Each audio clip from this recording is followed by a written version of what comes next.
네, 안녕하세요. 그리스수학 831학원의 원장 남덕우입니다. 수학 끝까지 해내는 힘을 길러드리겠습니다. 자, 오늘 선생님이 자리에 한 이유는 바로 은광여고 2학년의 기말고사 내신 분석이 되겠습니다. 자, 친구들 어쨌든 수학 보시느라 수고들 했고요. 이제 고3에 스타트되는 시험을 이제 앞에 두고 있어. 얼마나 긴장이 될까. 선생님은 매년 고3과 이제 재수생들과 공부를 하면서 그 처음 시작할 때 그 떨리는 마음이 뭔지 잘 알아. 왜냐면 나도 항상 떨리거든. 그래서 어쨌든 마무리 잘 하셨고 이거를 잘 분석하셔가지고 여러분들이 앞으로 이제 고3에 대한 준비를 좀 잘 하시면 좋겠다라는 생각도 하고 은광여고 2학년이 되시면서 내년에 이제 기말고사를 준비한 친구들도 좀 꼼꼼하게 요거 보시면서 잘 챙겨서 시험 대박 나기를 바라겠습니다. 자, 그러면 스타트 해보도록 할게요. 단원별 분석표인데 보시면은 도함수의 활용부터 정적분의 활용인데 특이한 건 도함수의 활용 파트는 문제가 조금 많았죠? 어머나? 많았죠? 근데 정적분 파트는 활용보다는 정적분에서 조금 한 문제 더 이제 출제하는 경향이 있었는데 보통은 활용해서 많이 내거든요. 선생님들이 여러분들을 어렵게 하지 않겠다라는 어떤 굳은 의지를 보여주는 시험이었다라고 생각을 하시면 되겠습니다. 얼마나 열심히 준비해줬으면 이렇게 적중이 많을까라는 생각을 하셔도 좋고요.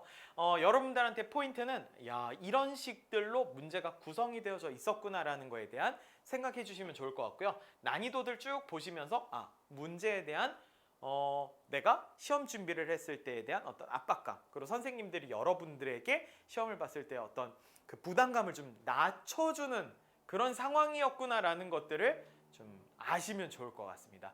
은광여고 시험 문제가 그렇게 어렵지 않았다라는 얘기인 거죠. 자, 요거 참고해 주시면 좋고요. 아래쪽에 있는 시험 범위와 단원별 문항수도 참고를 해주시면 좋겠습니다. 자, 주요 출제 파트는 골고루 출제가 됐다라는 거 기억을 해주시면 될 것 같고요. 문제의 특징은 중에서 중상 난이도에 대한 문제가 조금 많았고 어쨌든 교과서에 대한 변형 문제들이 다수 출제가 되었다라는 거. 자, 그러면은 학교에서 뭔가 시험을 볼 때 내가 내적인 그런 어떤 교재들이나 이런 것들을 잘 열심히 연습하면서 절대적인 시간만 들였으면 시험 잘 볼 수 있었겠네라는 생각 하는 거 맞죠? 여러분들 시험 보고 나서 이런 생각 많이 했을 것 같아요. 어디서 많이 본 문제인데? 그런데 안 풀렸다라는 건 능숙하게 연습이 안 되어 있다라는 거를 확실하게 보여주고 있는 거예요. 자, 그런 친구들은 그런 부분들을 잘 챙겨가시기를 바라겠습니다. 서술형 문제는 일단 총 4문항으로 이제 구성이 되어 있었고요. 1번은 역함수에 관련된 이야기 나왔는데 역함수는 역함수 그리거나 역함수를 사용해서 푸는 거 아니에요. 그거에 대한 확실함을 좀 갖고 가야 된다라는 문제로 출제가 되었고요. 두 번째는 롤의 정리와 평균값의 정리는 여러분들이 한 번쯤은 확실하게 적어봐야 돼요. 그리고 나서 시험 전날쯤에 한 번 더 적어보시면 돼요. 그러면 증명 문제들은 분명히 맞출 수 있다는 거를 기억해 주시면 좋을 것 같고요.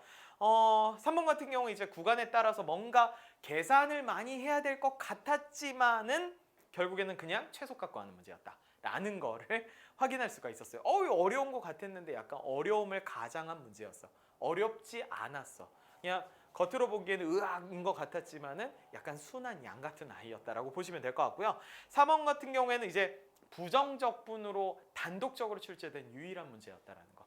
뭐 어쨌든 간 많이 어렵지는 않았다라는 거를 표현하고 있습니다. 고득점 문제로는 이제 9번 문제가 있었는데 3차 함수, 4차 함수, 그래프의 경우 명확하게 하셔야 돼요. 그리고 평행이동을 하거나 절대값을 취한 다음에 미분 가능성과 불가능성을 물어본다는 건 접혀지는 포인트, 만나는 포인트, 이런 포인트들에서 집중할 수 있는지를 확인해야 된다.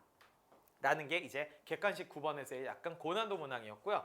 13번에서는 이거는 뭐 정적분의 의미가 적분된 함수에 뭐 이렇게 써 있기는 한데 결국엔 뭐냐면 원함수 그려라, 원함수 잘 추론해내라 라는 내용이었다라고 보시면 되겠습니다.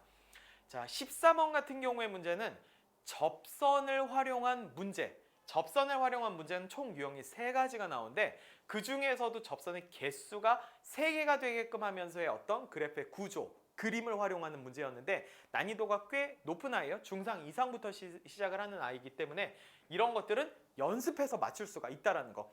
그냥 새롭게 뿅 하고 튀어나오는 거 아니에요. 고전 문제 중에 하나다라고 보시면 되겠습니다. 16번은 대칭성과 주기성도 짬뽕이 돼서 나오면 난이도에 대한 어떤 그 범위를 이렇게 갔다 이렇게 갔다, 그러니까 난이도를 높였다가 줄였다가 할 수 있는 문제들 중에 하나인 거예요.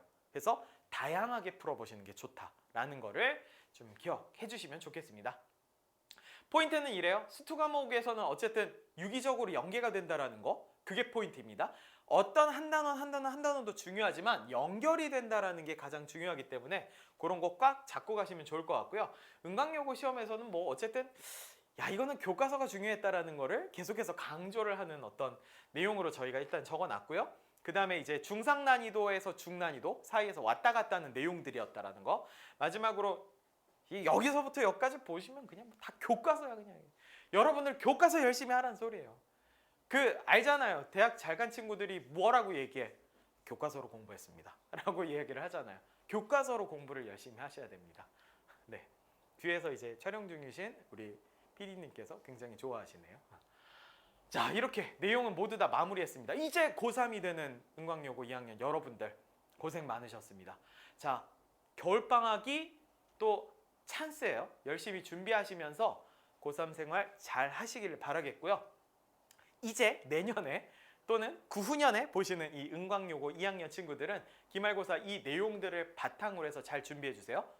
공부는 뭐다? 교과서다 라는 거를 기억해 주시면 좋겠습니다. 자, 오늘 분석 내용 듣느라 수고들 하셨습니다.